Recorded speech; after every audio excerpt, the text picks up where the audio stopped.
Okay, so you know that feeling, right? Like when you see your kid struggling with math, Yeah. you just you feel it in your gut, you Oh, know? yeah. And as a parent, you're just like, "Oh my gosh, how do I help them with this? How do I unlock this for them?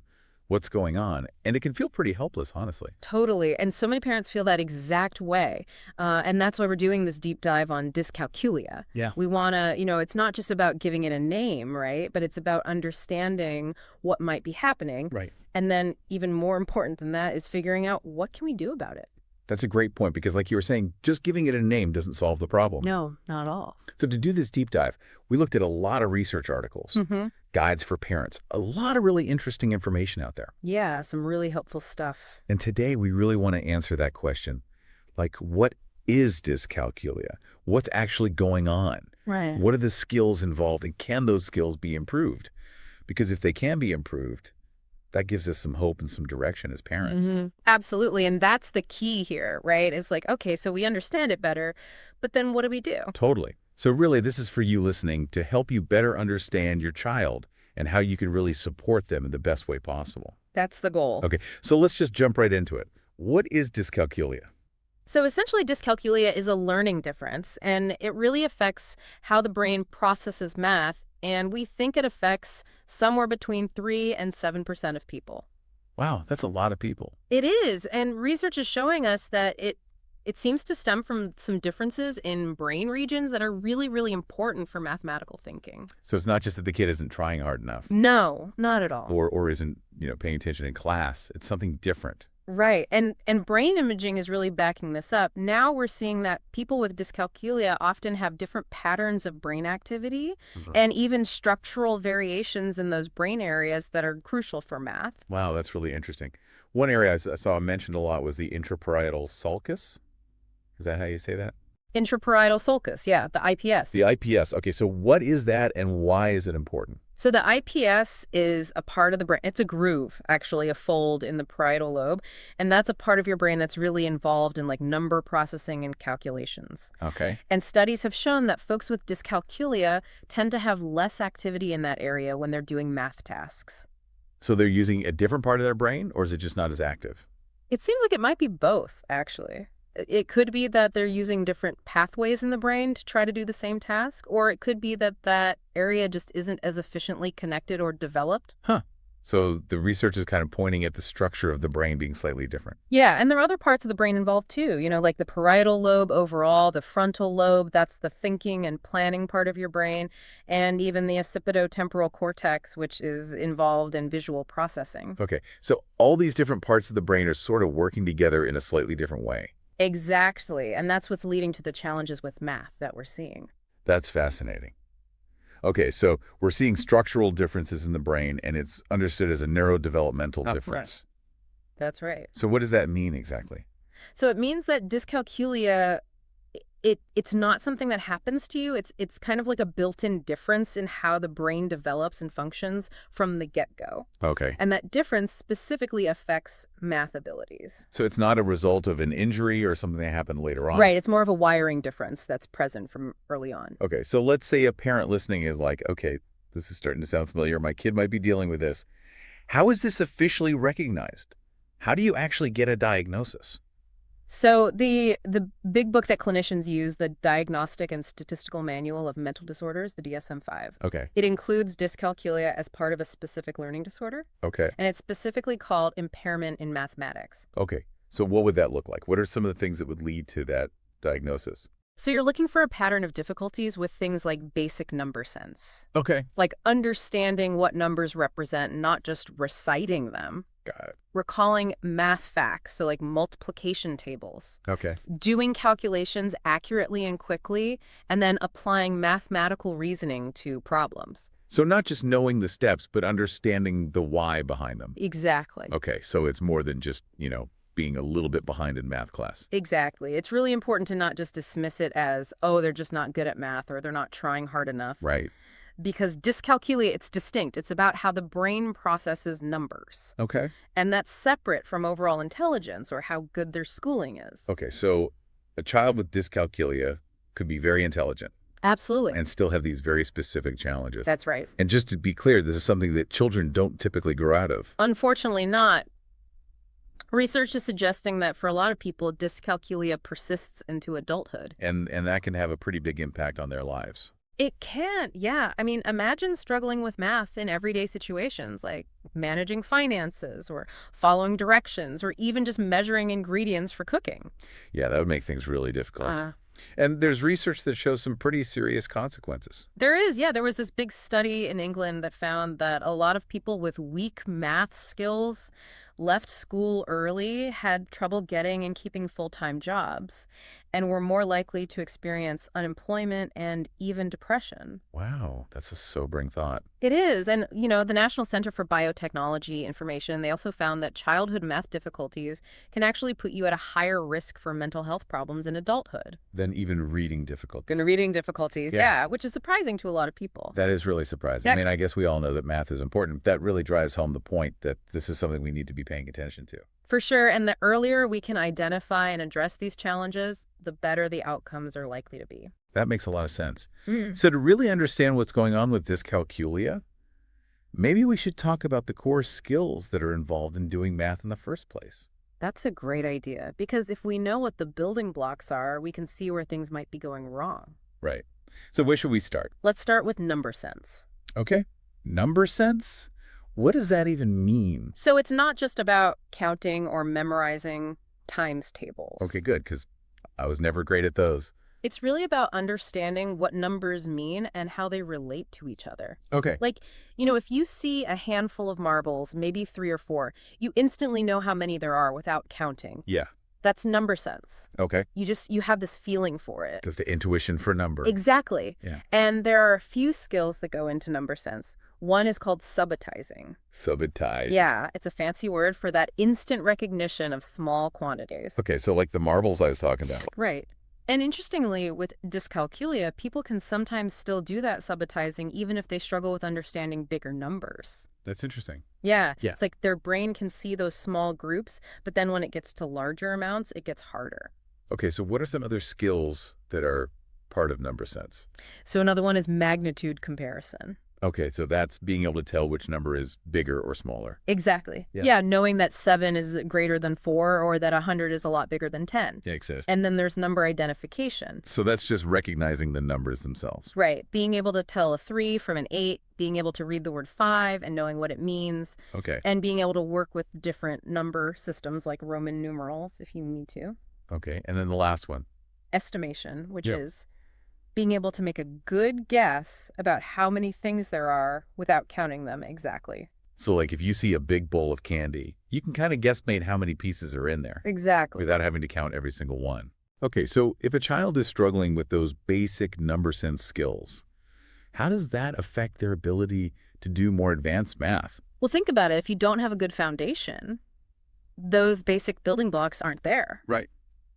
Then things like counting accurately, adding and subtracting, fluently understanding fractions and algebra all become way, way harder. It's like trying to build a house on sand. Exactly. Right. You need that solid base to build on. So what's the next core skill we should talk about? Let's talk about logical reasoning. Okay, logical reasoning, I can see how that's important for math, but break that down for me a little bit. So logical reasoning is all about using the information you have to solve problems, Right. like being a detective. Okay, I like that analogy. You have clues and you have to use them to figure out what happened. Right. In math, those clues are things like the numbers in the problem, the operations you need to use. Plus, minus, multiply, divide. Exactly. Yeah. And the relationships between those things. Okay. So logical reasoning involves things like being able to follow steps in a logical order, recognizing patterns so you can predict what comes next, making good guesses when you don't have all the information, Right. understanding why certain steps are necessary in a problem. Not just blindly following a formula. Right, and being able to break down big problems into smaller, more manageable pieces. Okay, so it's a lot more than just memorizing formulas or procedures. Yeah, it's about understanding the why behind the what. So if a child is struggling with logical reasoning, math problems can feel really confusing and overwhelming. Exactly. They might know the steps, but they don't get why they're doing them or how they fit together. And that can make it hard to move forward. Yeah, it's like trying to put together a puzzle without the picture on the box. Okay, so we've talked about having a feel for numbers with number sense and being able to think through problems logically. What's next? Let's talk about pattern recognition. Okay. Pattern recognition. Yeah. So finding patterns in numbers. Exactly. Yeah. It's like math is a language and patterns are the grammar. Okay, I like that. Pattern recognition is about seeing those regularities in numbers, shapes, or sequences. Okay, so give me an example of that. So let's say you have the sequence 2, 4, 6, 8. What comes next? 10. Right. You recognize the pattern that each number is 2 more than the previous one. Okay, that's a pretty simple one. Yeah. But those basic patterns build up to more complex ones, and that's what helps us understand things like algebra and functions. Okay, so it's not just about those what comes next worksheets that kids do in elementary school. Right. It's way more than that. It helps us see the structure of math and make connections between different concepts. And it's not just useful for math, right? No, pattern recognition is important for so many things. It helps us with logical thinking in general, Okay. with understanding music, with reading comprehension. How so? Well, in music, it's about recognizing melodies and rhythms. In reading, it's about seeing patterns in letters and words, which helps us decode them. That makes sense. Yeah. And I could see how it would be helpful for things like organization and time management too. Exactly. It's about seeing the repeating elements and being able to predict what comes next. So is this something that can be improved with practice? Absolutely. Our brains are amazing. They have this thing called neuroplasticity. Okay, we've talked about that before. Remind me what that is. So neuroplasticity is the brain's ability to change and adapt throughout our lives. Okay. It can form new connections between brain cells, strengthen existing connections, Okay. and even create new brain cells in response to learning and experience. So with practice, we can actually change the physical structure of our brains. In a way, yes. And that's why practice is so important for anything we want to learn or improve, including pattern recognition. Okay, that's good to know. So if a child is struggling with pattern recognition, how might that show up in their math work? So they might be able to memorize a math fact like 3 times 4 equals 12, Okay. but they might not understand how that relates to 4 times 3 or the general concept of multiplication. Right, they're just memorizing the fact without seeing the pattern. Exactly. And they might get thrown off when a problem looks a little different from what they've seen before. Right. Or they might have trouble predicting what comes next in a sequence, even if it's a simple pattern. So it's about seeing the underlying structure of math, not just memorizing isolated facts. Exactly. Okay. I'm getting a much clearer picture of how all these skills fit together now. Mm-hmm. What's the next core skill we should talk about? Okay, let's move on to spatial reasoning. Spatial reasoning. What's that all about? So spatial reasoning is your ability to visualize things in your mind, Okay. to picture how objects would look if you moved them around, rotated them, flipped them. So, like being able to imagine what a 3D shape would look like if you unfolded it. Exactly. Or picturing directions in your head to get somewhere. Right. It's about having a good sense of space and how things relate to each other in that space. Okay. And why is that important for math? Well, it's crucial for geometry, of course, understanding shapes and their properties. Mm-hmm. But it also helps us with things like visualizing word problems, understanding fractions as parts of a whole, reading graphs and charts, understanding measurement, and even some aspects of algebra. Okay, so it's pretty widespread. It really is. And it's not just important for math either. It helps us with everyday tasks like packing a car, navigating a new city, playing sports. So it's really about having a good mental map of the world around us. Exactly. Oh. And there are a lot of different skills that contribute to spatial reasoning.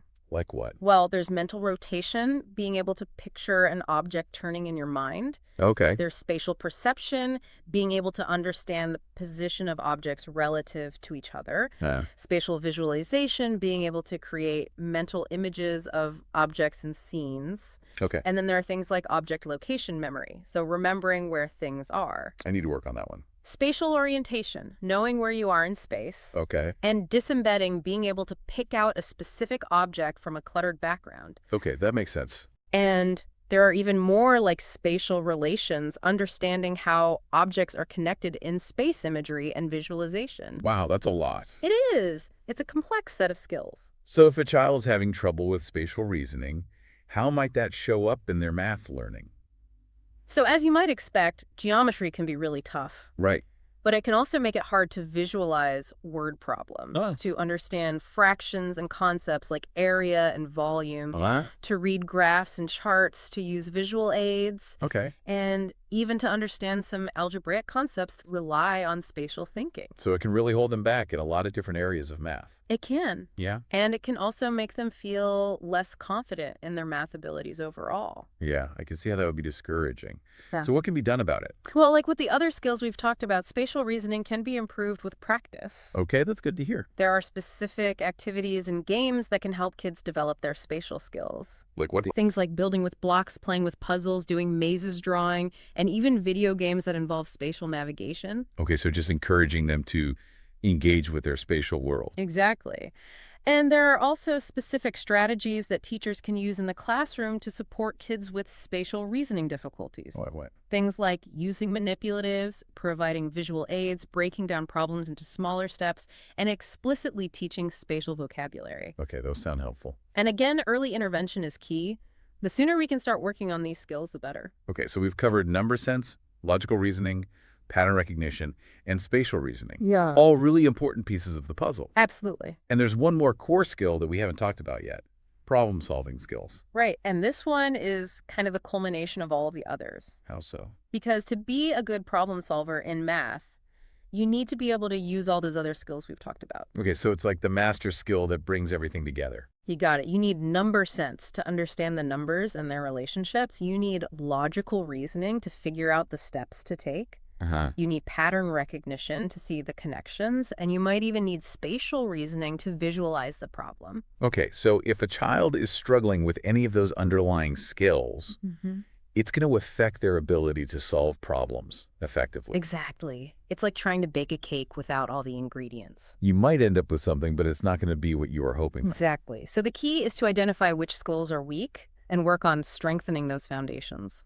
That makes a lot of sense. Yeah. You know, earlier we touched on the idea of neuroplasticity Yeah. and how the brain can actually change and adapt. It's pretty amazing, right? It is.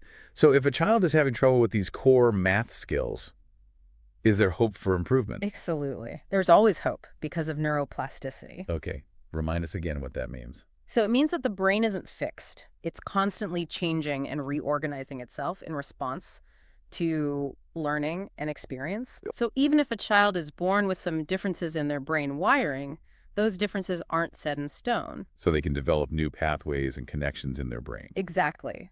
And that's what allows them to learn new things and improve their skills. So even if they're starting from a different place, they can still get to where they need to be. Right.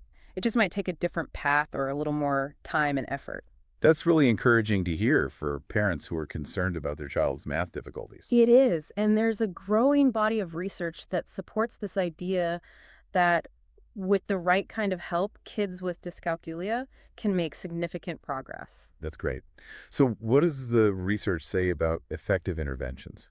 So one thing that's been shown to be really helpful is focusing on those underlying cognitive skills that we've been talking about. Okay, so not just drilling math facts over and over again. Right. It's about building that foundation of number sense, logical reasoning, pattern recognition, and spatial reasoning. Well, how do you do that? Well, there are a lot of different approaches. One that's been shown to be effective is called multisensory instruction. Okay, what's that?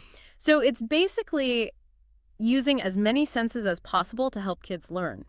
Okay. So instead of just seeing numbers on a page, they might also hear them, touch them, manipulate them. So like using manipulatives like blocks or counters. Exactly. Or using things like sandpaper letters to trace so they're feeling the shape of the number as well as seeing it. Okay, that makes sense. And what about other types of interventions? So there's also a lot of research on the benefits of using technology to support math learning. Okay, so like educational apps and games. Exactly. Some of these programs are designed to target specific cognitive skills like number sense or logical reasoning. Yeah. And they can be really engaging for kids, especially if they struggle with traditional worksheets and textbooks. Yeah, I can see how that would be more fun. And there's also some evidence that using virtual reality can be helpful for developing spatial reasoning skills. Oh, wow, that's really interesting. Yeah, it's still a relatively new area of research, but it's showing some promising results. Okay, so it sounds like there are a lot of different tools and strategies that can be used to help kids with dyscalculia. There are. And the most important thing is to find what works best for the individual child. Right, because every child is different. Exactly. What works for one child might not work for another. And that's where a personalized approach is so important. So it's about working with a child's strengths and weaknesses. Exactly. And creating a learning environment that's supportive and engaging. Okay, so we've covered a lot of ground here, but there's one more area that I want to touch on before we wrap up, Okay. and that's the role of proprioception.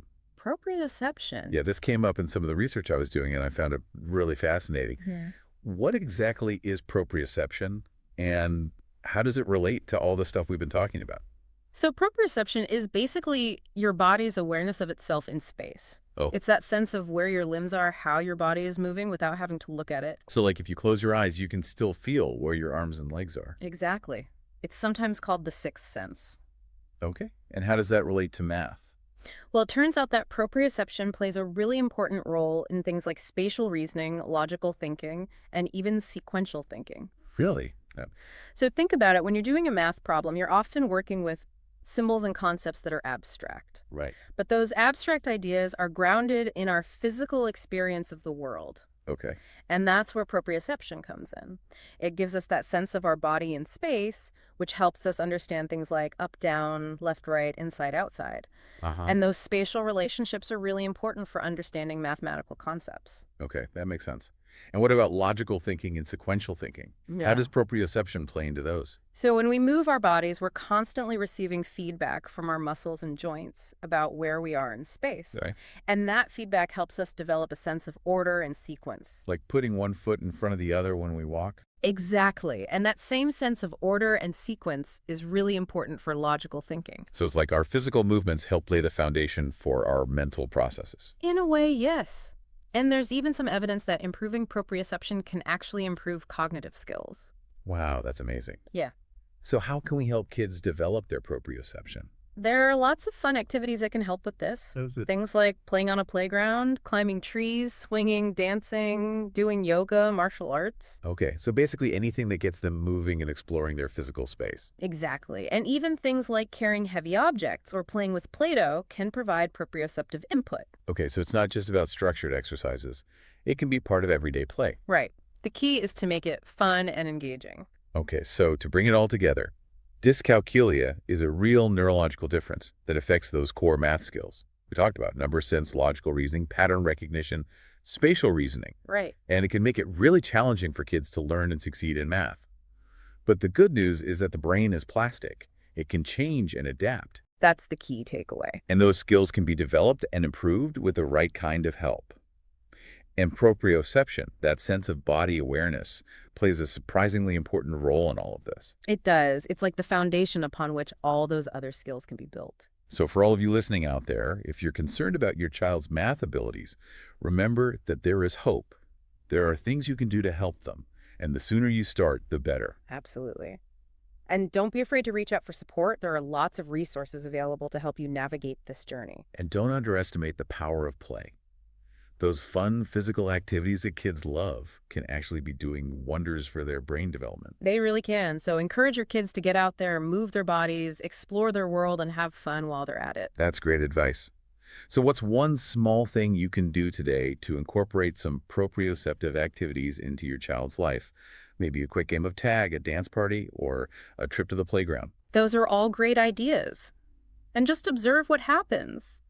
You might be surprised at the positive impact it has on their overall development and their attitude towards math. That's a great point. It's all about making learning fun and engaging. So for those of you who found this deep dive helpful, we encourage you to keep exploring. There's a lot more to learn about dyscalculia and the amazing potential of the brain, and we'll be back with more deep dives on other fascinating topics soon. We'll see you next time. See you then. Bye.